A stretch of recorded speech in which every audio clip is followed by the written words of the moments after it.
Well, good morning, everybody, and welcome into the Steven Singer Studios. I'm Marc Farzetta, and welcome into the Farzy Show. So much to get to. Our guest today is Mike Kaye of NJ.com. He does a great job covering the Eagles. He's got so much to give us on Carson Wentz. And I'm just going to tell you right now, Mike Kaye spits fire today. I'm just I read his article. I'm gonna read it to you a little bit later, not the full thing, but in a second I'm gonna read just the opening lines that we'll address with Mike Kaye. And this is fire because it's funny when you realize something is bad and something hasn't gone well, and you realize, man, this is terrible. Who would run an organization like this? And you know that it's poorly run, and it's in the back of your mind how bad it is, and then it comes to the forefront of your mind almost every decision made from the end of the season till now. But you got to go back into the season itself to realize kind of how we got to where we are and how bad it got so quickly for the Eagles. And what Mike Kaye makes me do when I read his article on NJ.com is go, wow, I know it's bad. We've been talking about it for it seems like months now, but it's even worse because of how far back it actually goes. So what might, oh, and by the way, how many times the Eagles compounded the problem surrounding Carson Wentz. It really is mind-numbing. So we'll get that in a second with Mike Kaye. We're also going to get some Sixers conversation going because I have realized that Ben Simmons he shouldn't be, but he is a ginormous lightning rod in this city. Not the way that like Allen Iverson was, not the way that Donovan McNabb was in football, obviously, but he is becoming that guy. And it's weird because we're usually talking about Joel Embiid. We were talking in this era of Sixer basketball. We were talking about Sam Hinkie. We were talking about Brett Brown. And a lot of that stuff was kind of deflected away from Ben. And really the only thing we'd say about Ben Simmons is, well, he needs a jump shot. Not he needs 3-point, and not that he needs to start draining threes. Just a mid-range game, I think, is the most moderate way to say that Ben Simmons needs to improve upon his game. And that's why yesterday I was harping on being 12 for 13 from the free throw line, because that was something that that's something that Ben Simmons can carry into a game where he is playing with JoJo, being that good from the foul line, shooting that well, such a high percentage from the foul line. But it feels like anytime he has a good game, anyone, all of the people want to talk about is the fact that, oh, why does he do this every single night? We addressed it yesterday. The answer to that question is spacing. If Joe's not playing in a game and Ben Simmons can take advantage of that spacing, then he should do it. And that's the type of game he can have when he has that much room. But keep in mind, this isn't something that can be sustained throughout a playoff run, because when Ben Simmons gets that full head of steam, as we've seen against the Celtics, as we've seen against the Raptors, hell, even as we saw last year against the Phoenix Suns with Aaron Baines, all you got to do is just play off him, let him come to you, wait to take the foul, wait to take the charge, wait to get in his way, make him shoot from the outside, make him find somebody else to score. When he has the spacing without Joel Embiid, he could go and attack the rim. But if Joe is going to play, the spacing isn't there. And if he does want to play that aggressive, that's all teams have to do is back off. Give him that 10-foot cushion like we've seen Lloyd Pierce do, like we have seen Brad Stevens do when they're designing defenses to stop Ben Simmons. And by the way, when you're doing that, you're also forcing Joel Embiid outside as well, because you're crowding the lane, which, by the way, Joe has done a phenomenal job throughout this season of shooting great from the outside. So that's something that you've seen him take his game to the next level. I just hope that Ben Simmons can now take his offensive game, his scoring game, to the next level. But it feels like every time Ben Simmons does something well, it feels like every time you see him do something well, everyone wants to jump on him and talk about what he can't do and why it's so few and far between when you see scoring games like that. I mean, we've never seen a 40-point game from Ben Simmons before. We've never seen that before. We've never seen a 19-point performance in the first quarter. Those are the most points in a quarter by a Sixer since Elton Brand was playing for the team. So I know people want to look at it and go, oh, well, I don't want. It's like you want to look at something good and bitch about it. When we started this show, I said that we were going to protect you from the hot takes. I don't know if there's a player in Philadelphia that has more hot takes surrounding him, more so than Ben Simmons does. He might not lead the league in free throw percentage. He certainly doesn't lead the league in three-pointers, but damn, he leads the city in piping hot takes. I'll tell you that much. I'm going to watch that game from Ben Simmons, and I'm going to listen to his comments after the game. Even though it was a loss to the Utah Jazz, best record in the NBA, I'm going to look at that game and I'm going to say my takeaway from that game is him shooting foul shots. And it should, like, I know everyone feels like they could go out there and be an 80% foul shooter in their sleep. Anyone that like grew up playing basketball, whatever. But for the pros, for whatever reason, that's just not something that happens with great regularity. Let's put it that way. But he should be better than a 64% free throw shooter. So if he is saying he is changing his mental approach to the game and he's trying to be more aggressive than he normally is, and over the last couple of games, as I said yesterday, maybe it is a little bit more of a motivator because he fell out of the top 10 in all-star voting. If it is, fine. Whatever you need to motivate yourself, Ben. But when it comes to the situation of just making your foul shots and being aggressive, if that's the mentality he's going to change, let's just get the free throws going first. And maybe I'm just a purist when it comes to basketball, but I just believe if your foul shot's starting to go, that means that you're finding a rhythm in your shot, you're finding a motion that you feel comfortable in, and you also have confidence because you're putting more points on the board. So that might actually lead to a better outside shot. Now, when I say outside, I'm talking about a mid-range game. For Ben Simmons, outside is outside the paint, all right? It's not the perimeter. He's not going to be jacking up threes left and right. I mean, let's just stop it with that. That's another hot take surrounding Ben. And I also feel like it's a fake take with people because a small minority of people, I should say, I feel attack Ben Simmons for not shooting threes. Like, oh, everyone wants him to shoot threes. No, I don't know anyone that's like Ben has to shoot more threes. I don't know anyone that says that. I only hear it when it's mocking a take that doesn't exist. So when it comes to Ben's offensive game, I want to see 10, 15-foot jumpers. That's it. I want to see what he does get into the paint. I don't want to see him forcing passes to the outside like I believe he did with Seth Curry the other night, and the ball ended up being a turnover. Those are when he makes those mistakes, when he does shy away from that shot to try to force other things. Now, sometimes you get a nice little dump pass down to the baseline, a reverse layup to somebody else, and that's great. But for Ben himself, I just need to see that consistent mid-range game for him. That should be the next step. Foul shooting, and then mid-range game.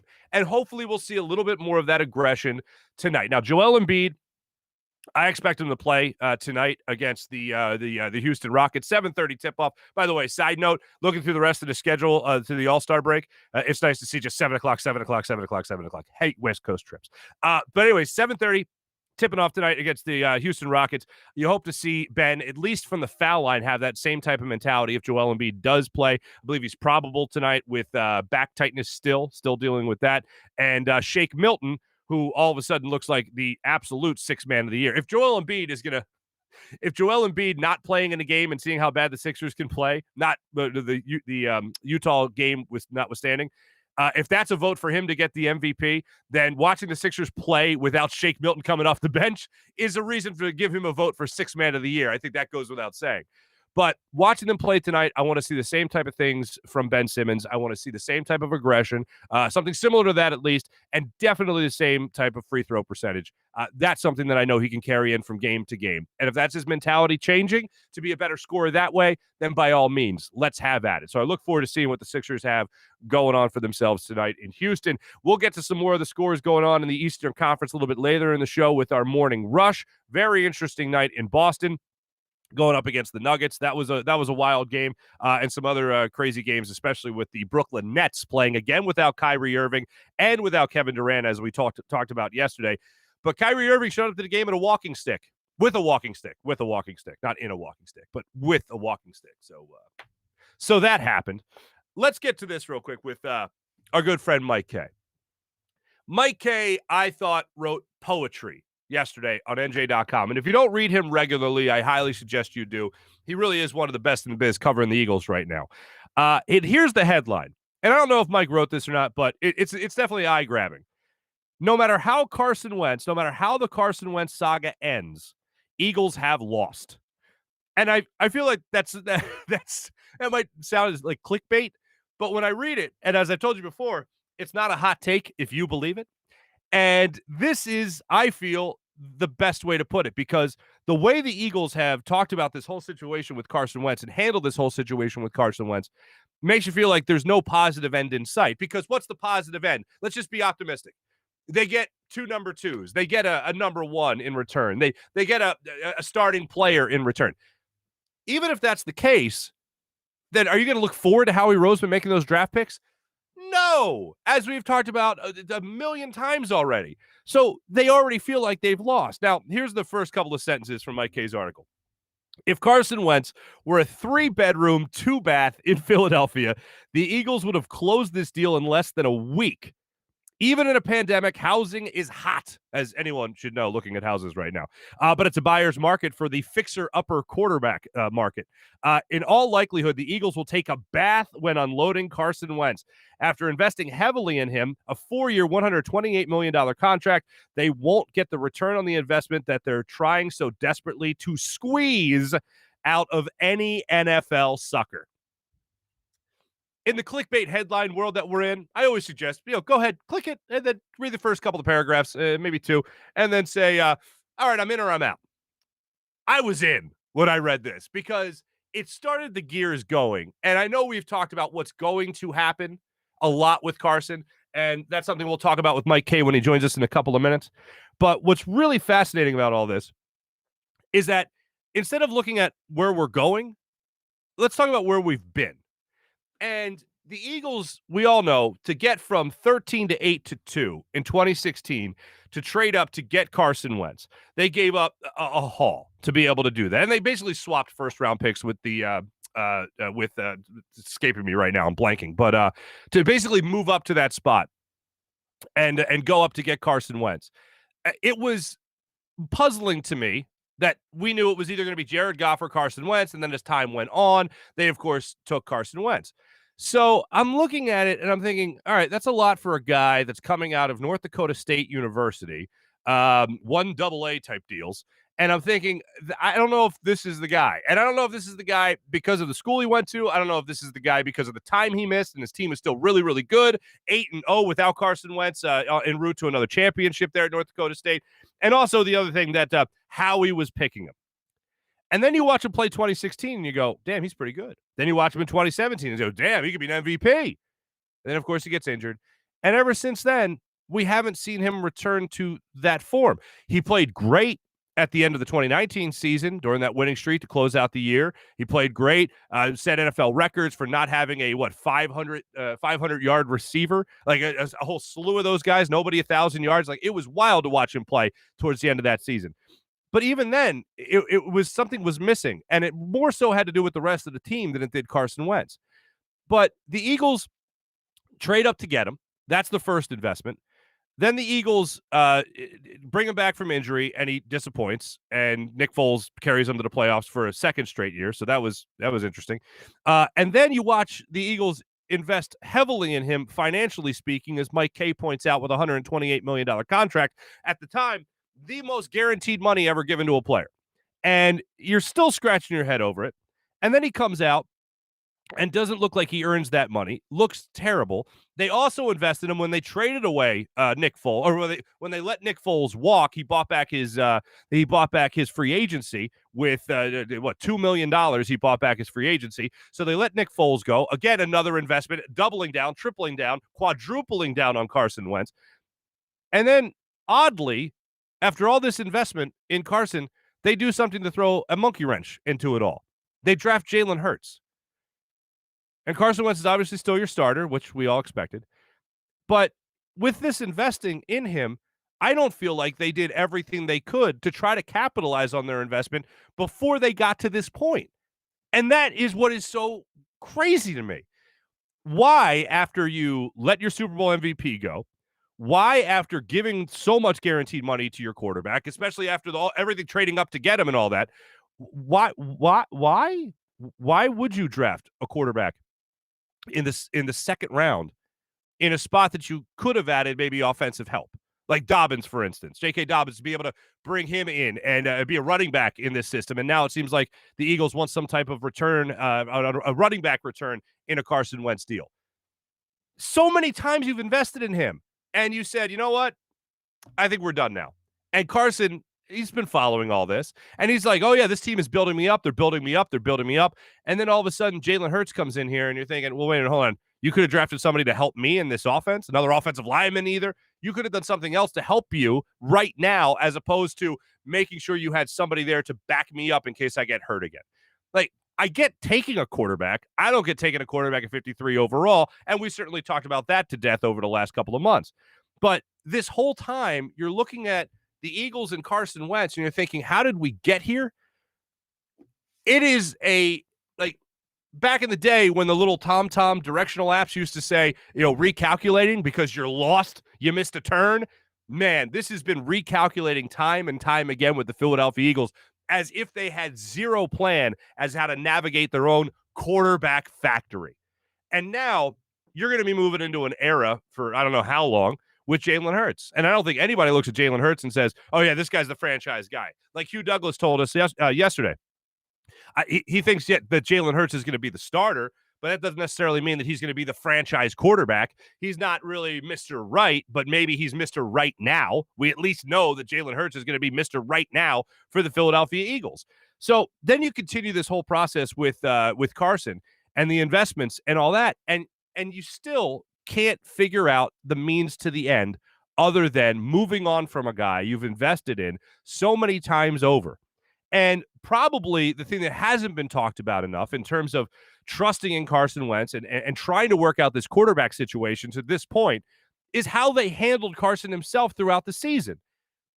Throughout the year, he was playing like the worst quarterback in the NFL, worst regular starter in the NFL. Carson Wentz, lowest rated guy. And what did they do to try to help him? Was it adding wide receiver depth? Was it adding to the offensive line? What did they do to try to help him during the course of the season? And this isn't just about personnel. It's also about actually handling the mentality of your quarterback. And I had screamed to the mountaintops that there needed to be a benching. It didn't need to be some kind of public execution, but it needed to be a shakeup. And I felt like the perfect time to do that was the game against the Browns. In the fourth quarter, about 8 minutes to go, you were down 2 scores. I felt like rainy conditions. It was sloppy. I felt like that would have been the perfect time to take Carson Wentz out, put Jalen Hurts in.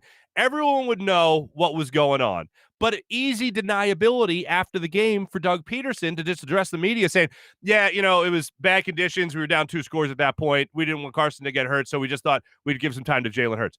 Then you put him in the next game, which I believe was against the Ravens, and you say, all right, have at it. Carson, let's see how you respond. See if that shakeup gets him going again. And then if he fails that, then you just say, Carson, thanks, but no thanks. Jalen, take over. We'll see you later. That's how I feel like the Eagles should have handled the situation. But they didn't. They just flat out benched the guy they had just given $109 million guaranteed to. And now is set up, if he is traded, when he's traded, to be the biggest cap hit in the history of the NFL. This is a joke. And right now it feels like Howie Roseman is grasping at straws to just try.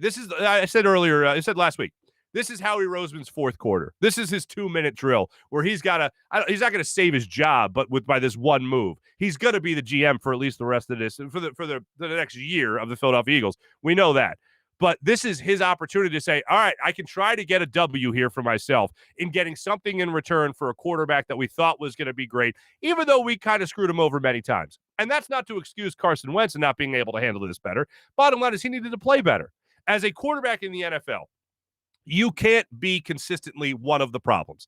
You can have bad games. You can be a problem for a little bit, for a couple of games here and there. But for a season, no.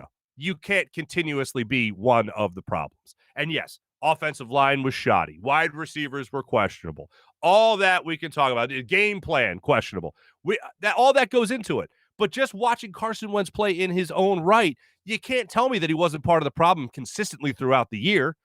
So we'll get into this a little bit more coming up in a second with our friend Mike Kaye of NJ.com. But right now, I got to tell you about our good friend Steven Singer of Steven Singer Jewelers, obviously right here at the Steven Singer Studios. We love Steven, and you can love him too. Elder corner of 8th and Walnut. He likes to say that he is in the love business. Of Valentine's Day passing, don't leave out Steven Singer for all your other special occasions, all your other events, or if you just want to tell that special someone how much you love them. Steven Singer Jewelers, go to IHateStevenSinger.com. Use their appointment scheduler. Schedule yourself an appointment. You show up at the door. They open it up for you. You walk in. Place has plenty of room for you, so they don't overbook, so it's not crowded to help adhere to all CDC guidelines. And every single time you're going to Steven Singer, you're getting the perfect price, and you're getting taken care of by their jewelry experts. Go to IHateStevenSinger.com to check out all their inventory. It's absolutely amazing. And make sure you use that appointment scheduler, as I have a couple of times over, as a matter of fact. And the real jewelry experts are there to take care of you and give you the perfect price every single time. And like I've been saying, Steven Singer likes to think of himself as Walmart and Tiffany's. They had a baby. That'd be Steven Singer. Do what I do. Trust the jewelry experts at Steven Singer Jewelers. IHateStevenSinger.com and the other corner of 8th and Walnut. Without further ado, Mike Kaye, I guarantee you will have some fire for us. After reading his article yesterday, I suggest you check it out again. NJ.com, Mike Kaye. And the headline of the story is, no matter how Carson Wentz saga ends, Eagles have lost. Well, right now, without further ado, joining us on the Zados Investments guest line, let's get to our good friend, Mr. Mike Kaye.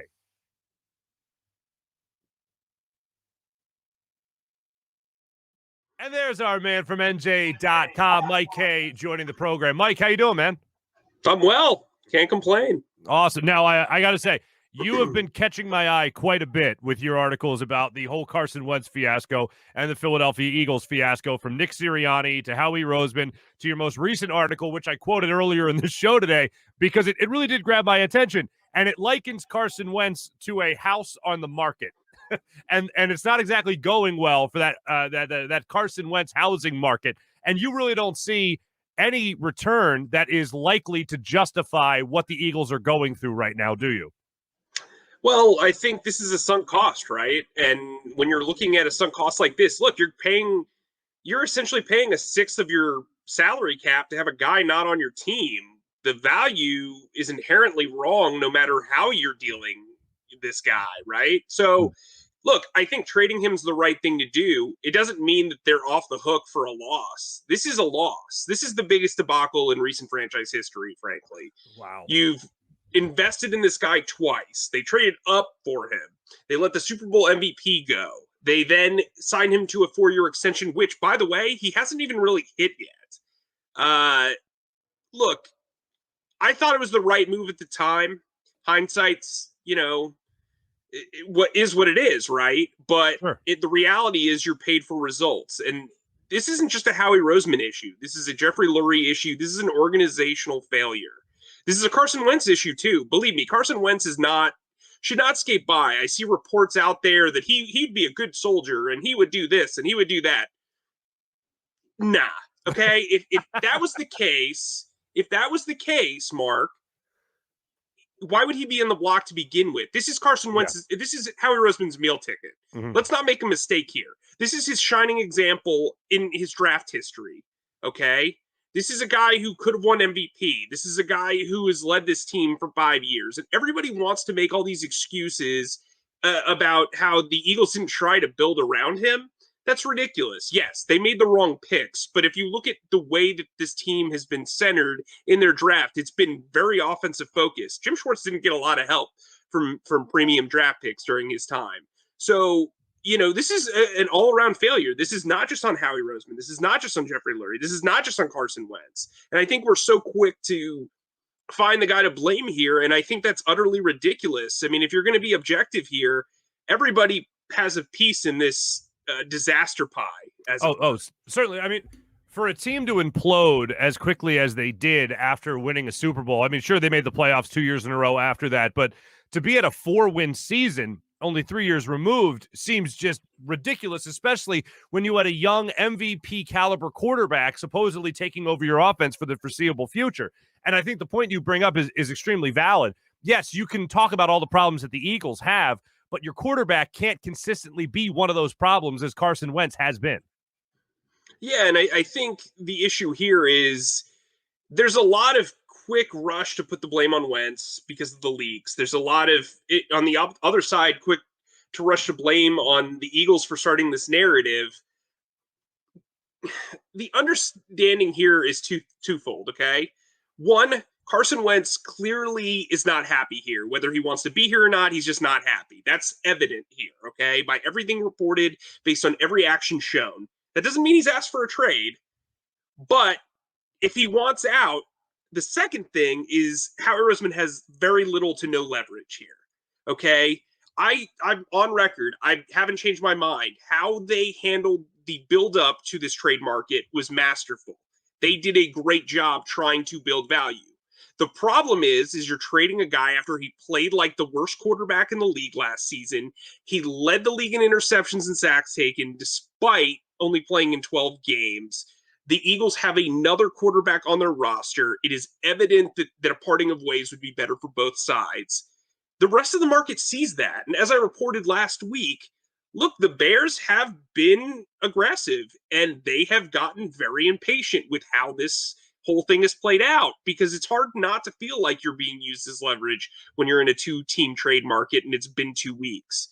Okay, so you've got the Colts. The Colts know that Carson Wentz would prefer to be there, whether he said it verbally. Sorry, mouth. No, I get it. Like Ace Ventura. Whether he said it verbally or not, the fact of the matter is the Colts are a welcome wagon of familiar faces. So automatically you're going to assume Carson Wentz is going to want to go there. Now, of course, you're going to have the hubris if you've worked with Carson Wentz to think that you can fix him. I think Carson Wentz is absolutely redeemable. I think he's a guy who can be better if you work on a lot of his mechanical flaws and his ability to take coaching. But the last 12 games that he played were atrocious. They were. That's not hyperbole. They were atrocious. He was one of, if not the worst quarterback in the league last season. And so now the Eagles find themselves in a situation where they're not only selling low, but they kind of got a gun to their head, even with a massive cap penalty there. And a lot of people are like, well, maybe he could come back. How? After everything that has been leaked throughout the last 3 to 4 months, whether you blame that on Howie Roseman, the Eagles organization, a janitor, Carson Wentz, the Loch Ness Monster. The reality of the situation is stuff is leaked out, stuff has been said. I don't know how you put that back in the bottle. And as I quoted a source who is very familiar with the trade market, that ship has sailed. Mm-hmm. No, it certainly feels like that. And I just started grasping at straws to try to find a reason why Carson would come back, or to try to justify how someone like that could come back after all that's been out there.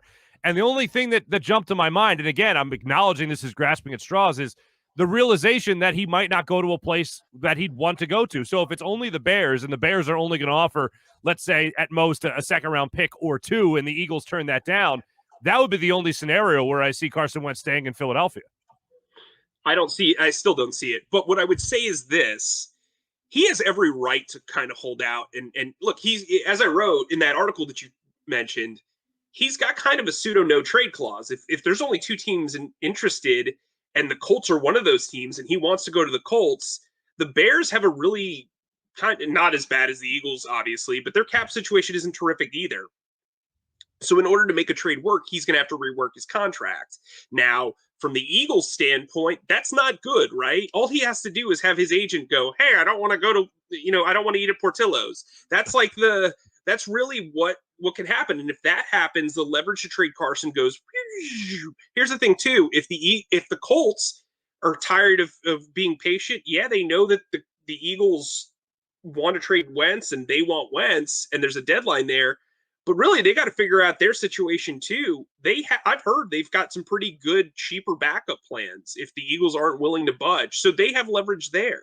Mm-hmm. Now, what I would say with the Eagles is, let's say that Carson doesn't want to go to Chicago, or he's not willing to rework his deal. Let's say that. Let's not say Carson doesn't want to go to Chicago. Okay. If I'm the Eagles, I'm saying, okay, cool, pay back part of your bonus. That helps us navigate these trade waters. So if you're going to pay back $15 million and we're only going to take a hit of $18 million, that makes me look, if I'm Howie Roseman, makes me look a lot better to go to ownership and say, yeah, I only got these 2 twos, but look, we don't have a cap issue. Like, this isn't taking up a 1/6 of our cap. So I got to win. Yeah, I got to win somewhere in this. Yeah. Right. And so I think where the Eagles and Carson Wentz need to be, if they do truly want to have this divorce and work things out, they're going to have joint custody of the PR battle. That's really what's going to happen here. And, now I think if that happens, it's going to be a very clear indication that somebody wanted out of town. If, all things considered, but like this thought that Howie Roseman just simply was like, you know what? I think we should definitely trade Carson Wentz. The guy that I stake my reputation on without any sort of, outside interference is ridiculous. Like, it doesn't make sense. And all this source guessing and water carrying, all this other stuff, like, get down to the points. It's Right. clear. The Eagles do not have leverage. Carson Wentz is not happy with this current situation. Everyone has reported that. That's a fact at this point. And so there's been no olive branch. Right. And look, there easily could be one. I'm not even saying a public statement here, but I mean, if the Eagles really thought that Carson Wentz wasn't going to be was going to be a good soldier, this wouldn't have gotten to where it is. And the Eagles deserve ownership of this debacle tenfold because, frankly, this should have never happened. So, I mean, look, it's all around. And then you see Jalen Hurts potentially setting up a workout with the wide receivers. I mean, if that's not a sign that the locker room is ready for this to be over with as well, I don't know what is. Yeah, no, I agree. I absolutely agree. And something else, before I ask you about Jalen Hurts, I want to ask you this last thing about Carson Wentz. Sure. What do you really think is a decent return? Like, what if you're next to Howie Roseman and this deal comes across the table? You're like, hey, Howie, take that. What is that deal? Well, given this market, I'd say 2 2s and a player, a starting caliber player. Mm-hmm. If they were dealing with the Bears, I would say 2 2s and Anthony Miller or David Montgomery. If I were talking about the Colts, I'm talking 2 2s, Kenny Moore or Naheem Hines. Mm-hmm. Like, you have to have like a legitimate player, because here's the thing, you're going to have to sell the value of that player, right? Because everybody's going to be like, 2 2s for a franchise quarterback. That's bizarre, right? That's nuts. That's a loss. So what you have to do is you have to put the shine from a PR standpoint on the player, because Naheem Hines was a really effective player in Nick Sirianni's offense. Kenny Moore is one of the best slot receivers in the game. He's signed up. He's young. He's already come out and praised Jonathan Gannon. So, we're at the point right now where nobody's really focused on Nick Sirianni being the new head coach of the Eagles. They're not focused on the coaching staff. They announced the coaching staff on a Thursday night. We never talked about it again, really, for an extended period of time. And that's not just the media. That's the fan base. They want this thing to be settled. And I think the Eagles need to find a way, not necessarily to spin it, but I think they need to find a way to recoup as much public trust as they possibly can after this. No Nick Foles back from the Bears? Save a little more face? How does that save face for them? Because it just brings back a fan favorite. Right, but that furthers the argument that they made a mistake by letting him go, right? Mm-hmm. It absolutely did. Now, that said, I think Jalen Hurts could handle that. I definitely, knowing Jalen Hurts, doing the research and the talks that I've had, I think Jalen Hurts is the temperament for it. But honestly, at this point, I actually think the Bears could get more for Nick Foles than if they were to include him in a trade. I'll say that. Wow. Okay. All right, that's interesting. Now, speaking of Jalen Hurts, is any of this because they think Jalen Hurts is the guy, and obviously Carson Wentz is not, or is this just 100% on Carson? Like, how much of this can we take away from and go, well, this is because they have confidence in Jalen Hurts maybe being the franchise guy? Well, they better. I mean, that's sure. The thing. You felt good enough about him to select him in the second round instead of getting assets to put around Carson Wentz. It's the one time you can clearly point and say, wow, this really wasn't for Carson when they took an offensive player. I mean, they could have taken Jeremy Chin, who was a runner-up for the Defensive Rookie of the Year, and that would have helped the Eagles from a playmaking standpoint on defense, gotten the ball back for them. They only had 8 interceptions this year. I think it's one by a corner. So, I think they saw something special in him. I don't think the Eagles went into this with the intent of, hey, this is going to be the guy that succeeds Carson Wentz. I don't think they went into this thinking, wow, this is the ultimate. I don't think they were head over heels with him, but I do think when they did their draft process, Howie Roseman and Jeffrey Lurie were very fond of him. I think he's got the right temperament for Philadelphia. I think he is a guy that a lot of people really gravitate towards in that locker room, similar to Nick Foles. And I think he's a guy that's really undeterred by a lot of things. A lot of people talk about how he transferred from Alabama to Oklahoma in a way that compares to Carson Wentz. That's not similar. Okay. I agree. Yeah. Carson Wentz is a guy who's gotten paid. He was an established veteran. This is a little different. Jalen Hurts was trying to improve his draft stock. He was investing in himself. That's what you do in college because they don't invest in you. Yeah. So, and it wasn't like he was benched for some scrub either. Well, and he stuck around for a year, right? Yeah, so he tried to battle, and when it was clear that it wasn't him, he got his degree, and then he bounced. And frankly, the work that he did with Lincoln Riley set him up for success. Because I'll tell you, there were scouts in the league that thought he was going to be a running back heading into when he transferred to Oklahoma. That's a fact. There were scouts that were saying, okay, cool, so he's going to be a running back. He'll be like a 6th-round pick, whatever. But I'm telling you, the stuff that he did with Lincoln Riley got rave reviews around the league. I still think the Eagles overdrafted him. I still think the thought process behind the pick wasn't, and I totally get the thought process, by the way. It still doesn't mean I agree with it. But yeah, they're in a spot where, you've fired the head coach who won a Super Bowl after 3 years. You're likely to trade the franchise quarterback after one bad season. And so if you're not really confident in Jalen Hurts and you're going to draft a kid 6 overall, you're then telling the locker room, okay, cool, well, even that guy's replacement, we're not going to give a full season to allow him to invest in. And I'll tell you this, there are players in that locker room who are emotionally invested in the success of Jalen Hurts. They want to see him succeed. Whoops! As an alarm goes off. It's early. That's one of the players right now calling you to say, yeah. What I'm saying is that's something the Eagles have to be aware of, and something that's been extremely undercovered in this Carson Wentz situation. You have to send the right message to the locker room. A lot of what Doug Peterson said publicly last year did not sit well with what was going on. This is you've got to have a strong message. And unfortunately for Nick Sirianni, he's walked into a razor blade or a carousel of razor blades in Philadelphia, and they're not setting him up for success. This is going to be a 3-year rebuild. That doesn't mean they're going to be bad for 3 years, but it does mean that they're going to gut this roster. They're going to turn it around. This city hasn't seen a rebuild in football in 20-something years. Wow. So it's going to be something new and something fans are going to have to kind of adapt to. Real quick, when do you think this actually goes down with Carson? Any indication of the next day or two or week or, before, whatever? Yeah.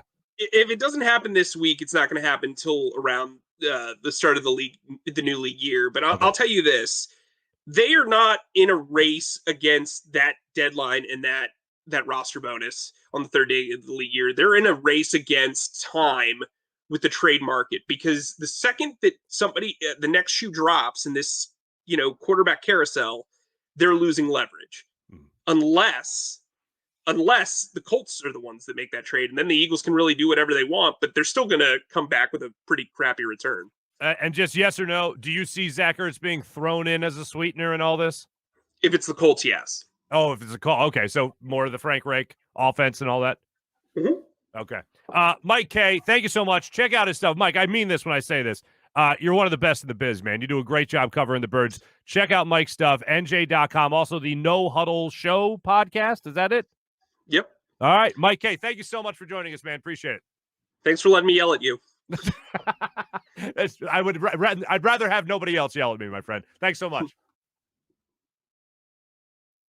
Mike Kaye joining us there on the Zados Investments guest line. I love the line about there needs to be a civil custody battle there over the PR staff for separating between the Eagles and Carson Wentz. They need a joint custody over the separation agreement. I don't know how. It's a good line, and he couldn't be more right when it comes to this. I do find it interesting though. There is still the possibility, at least he sees the possibility, of Zach Ertz being involved in the deal. And I just think money-wise, even though the Colts, I think, have cap space, I would just be surprised because you're going to be taking on so much money with Carson, and you're also going to have a guy in Zach Ertz that's going to want a bigger deal, a new contract. I'd be very surprised if it was Zach Ertz that's thrown in, quote unquote, in a Carson Wentz deal, especially if you can get more of a return on an investment from Zach Ertz if you ship him maybe to the Seahawks, for instance. So we'll continue to follow that story. But once again, go and check out Mike on NJ.com. Coming up, we got our Big Bets segment. I'm going to try to go 7-0 in my last 7 games after a little bit of a schneid there. I went on a little bit of a run, so that's fun. So we'll get to that in a second. We also have our morning rush coming to you. And right now, as well as our social media check-in. But right now, we got to tell you about our good friends at DraftKings. That not quite time for madness that March always brings. However, it is just around the corner and help get you in the mood for some more basketball betting. DraftKings Sportsbook, America's top-rated sportsbook app, is giving all new players the chance to win $100. New customers can bet $1 on any team to hit a three-pointer in any basketball game this week. And you could, if your team hits that three, you can make it rain with $100. That's right. It takes $1 and one three-pointer to help you hit $100. Sounds like a no-brainer because it is a no-brainer. This slam dunk of an offer won't be around forever. So make sure you go to the App Store right now, download the DraftKings Sportsbook app, and get in on all the action. If basketball isn't for you, DraftKings Sportsbook has odds on hockey, soccer, and so much more. DraftKings has paid out over $7 billion since 2012 to its customers, so they know a big thing about big paydays. DraftKings, make sure you download the app right now, DraftKings Sportsbook app. Use promo code Farzy to get your shot to turn $1 into $100 when you bet on any team to hit a three-pointer in any basketball game this week. That's promo code Farzy. For the new customer to get $100, it's just an incredible thing. Must be 21 or older, present in Pennsylvania. New customers, restrictions only. For new customers only, restrictions apply. In partnership with Meadows Racetrack and Casino, winning pays out in 4 $25 free bets. See DraftKings.com/sportsbook for details. Gambling problem? Call 1-800-GAMBLER. Also, Zados Investments is always great, bringing us our Zados Investments guest line.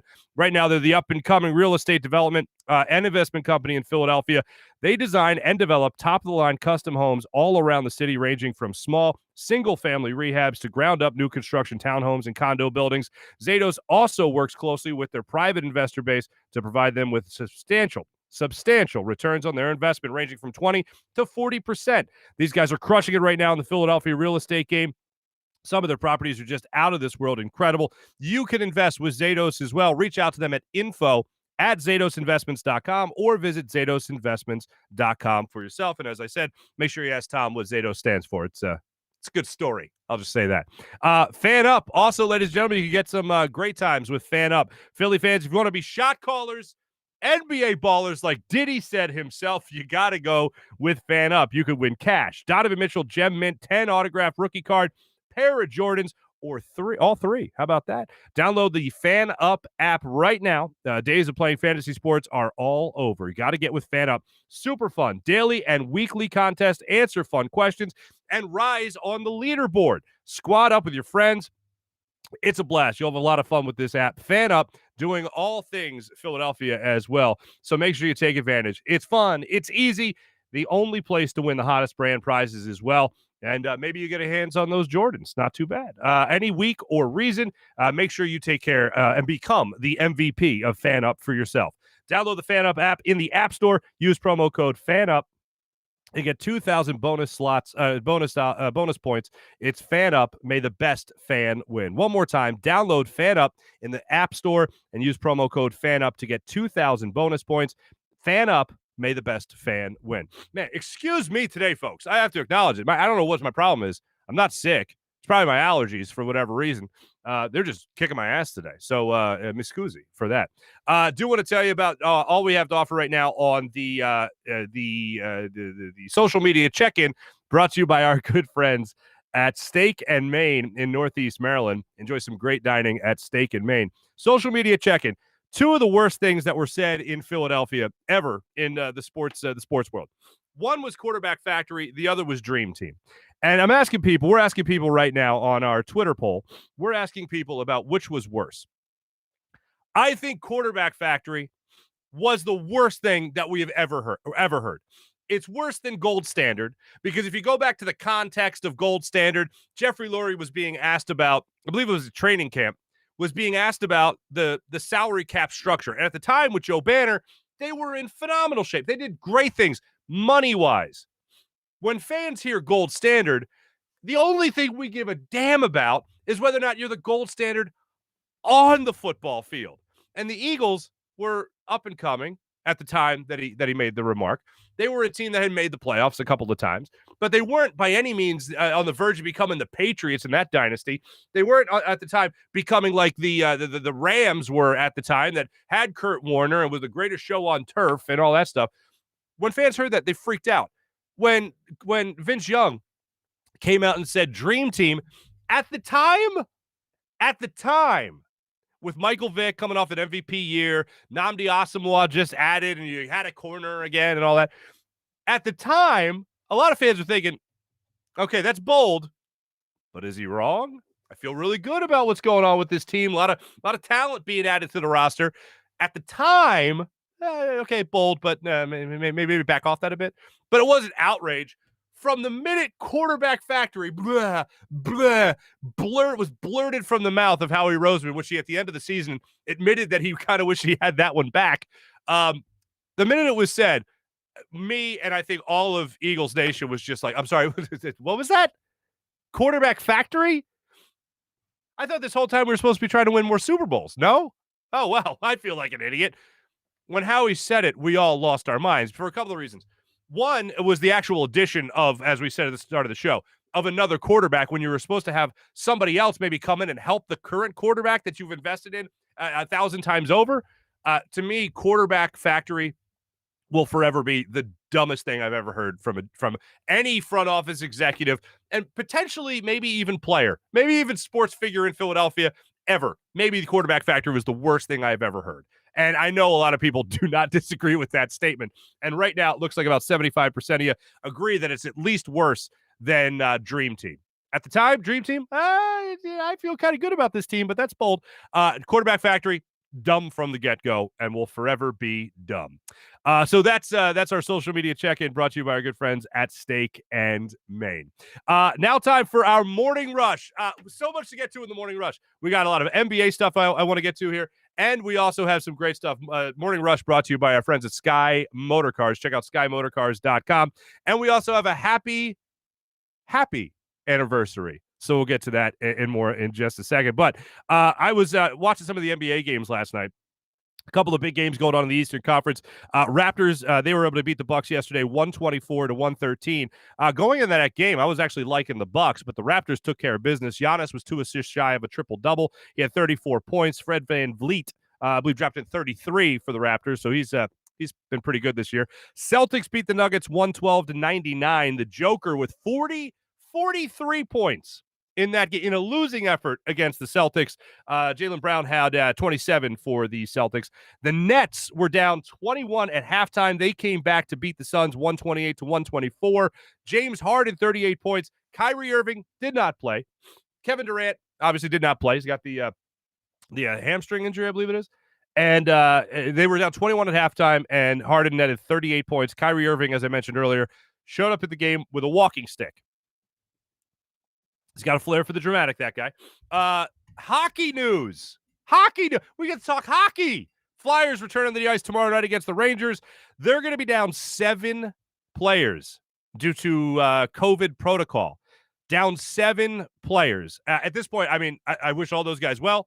I'm excited to watch the Flyers. Regardless of the fact they won't even have their captain, Claude Giroux, playing, I'm still excited to watch the Flyers. I just want to see them back on the ice. I miss hockey. And then I believe it's Sunday they're playing out in Lake Tahoe. So get this game under your belt, knock off the rust after an 11-game difference or 11-game span of not, or 11-day span of not playing a hockey game. You're going to have some Flyers hockey tomorrow night, and then you'll also have them playing in Lake Tahoe. Hopefully you get some guys back for that game. Spring training, Phillies pitchers and catchers reported the spring training yesterday to Clearwater, Florida. That's exciting. They got their first workout today, and this name came up yesterday, and I haven't thought about this name in at least 2 years. And he's mostly known for JT Realmuto allegedly shaking his head every time he ran into the game. Phillies bullpen pitcher Jared Hughes has decided to call it a career at the age of 35, I believe 11 MLB seasons. Jared Hughes retires, announces it on social media, and he had a good way to do that. If you remember Jared Hughes, every single game he was called in by Gabe Kapler, he'd run in full head of steam. And then he made reference to the GIF, actually, not a meme, but GIF that has helped make him famous from JT Realmuto. Here's Jared Hughes announcing on social media on Twitter yesterday. Take a look at this. Getting all sad reading everyone's comments on my career. I really made some good friends while playing it. For those of you that don't really remember me, only for the meme, you see, there it is again. I'll show it to you one more time. JT Realmuto with the head shake. JT Realmuto, by the way, also quote tweeted that, simply saying that this is awesome. And it is awesome. At least the guy has a sense of humor about his career. I referenced earlier a happy anniversary. One of my favorite all-time sports movies. Now, when you say sports movies, usually you're thinking like Rudy, or you're thinking of Bull Durham, or you're thinking of something like that. Happy Gilmore is a sports movie. And yesterday, I can't believe it, damn I'm old, was the 25th anniversary of Happy Gilmore being released. You're not a dude unless you have gone to a golf course or at least a driving range and tried to hit one like Happy would hit one. I've done it many times. I've failed horribly. Maybe once I actually crushed it at a driving range. Maybe once I actually crushed it, and that was enough to make me keep coming back to keep trying to do it. One time it worked. The other 100, not so much. But Happy Gilmore came out 25 years ago yesterday, and to help celebrate, Adam Sandler went to a golf course and, by golly, teed off like this. Check it out. Okay, it's been 25 years since I've done this. Let's see what happens. I'm scared. Shooter McGavin, this is for you. And I'm not lying to you, that is smashed. Smashed. And that went pretty well. You dead, Shooter. Ha ha ha ha. It's like this movie is given so much happiness. Like Bob Barker when he was in the hospital, and you had Adam Sandler go there in his Bruins jersey, just like Happy Gilmore. One of the most epic fights ever in movie history. Just I laugh every time. So how about this? So Happy Gilmore, Adam Sandler goes out and does that, and of course Christopher McDonald, otherwise known as Shooter McGavin, responds to his old friend. Nice drive, Gilmore. 25 years, huh? Let's see if it's Shooter's tour. Check it out. Oh, yeah. It's all about the short game. Drive for show, putt for the dough.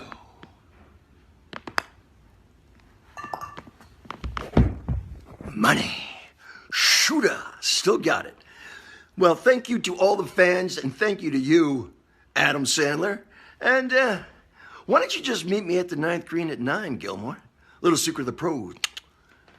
Okay? You gotta love the fact they never get out of character. And they did jump right back into character. And still one of the funniest scenes from that movie is the ginormous dude that did Shooter in slow-mo. It's never not. Play it where it lies. Play it where it lies.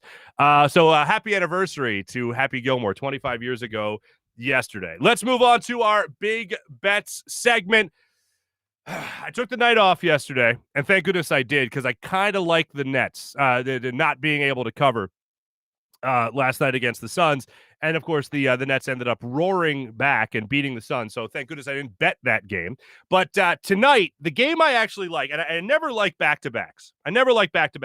But tonight, I'm going to go with the Nuggets minus 3.5 against the Wizards tonight in DC. I like the Nuggets being able to cover that game and coming back. I feel like listening to their head coach Malone after the game yesterday, I think he's going to shake up the team a little bit because he seemed pretty pissed off that nobody was helping out Joker yesterday. I like the Nuggets tonight against the Wizards, a minus 3.5 in DC. I like the Nuggets being able to cover that game tonight. So take advantage of that one. That's the game I'll be betting with our good friends at DraftKings. DraftKings brings us our big bets. Sixers tonight. I was just looking at it. Again, I double-checked. Joel Embiid is probable to play tonight with back tightness. Last I looked at it, Sixers were minus 11.5 going into the game tonight, back in South Philadelphia against the Houston Rockets. So 11.5, that is ballsy. I bet a game at plus 9.5 Warriors the other day, 2 days ago, and I won. But it's good to take advantage of what the Cavs are not doing so far this year. So that's a big it's a big spread right there. 11.5. The Sixers are minus 11.5 going up against the Houston Rockets tonight in South Philadelphia. 7:30 tip-off. Before we move on, earlier in the show, I was referencing who the Eagles traded up with. It was the Cleveland Browns. And the Eagles ended up swapping first-round picks in that year's draft.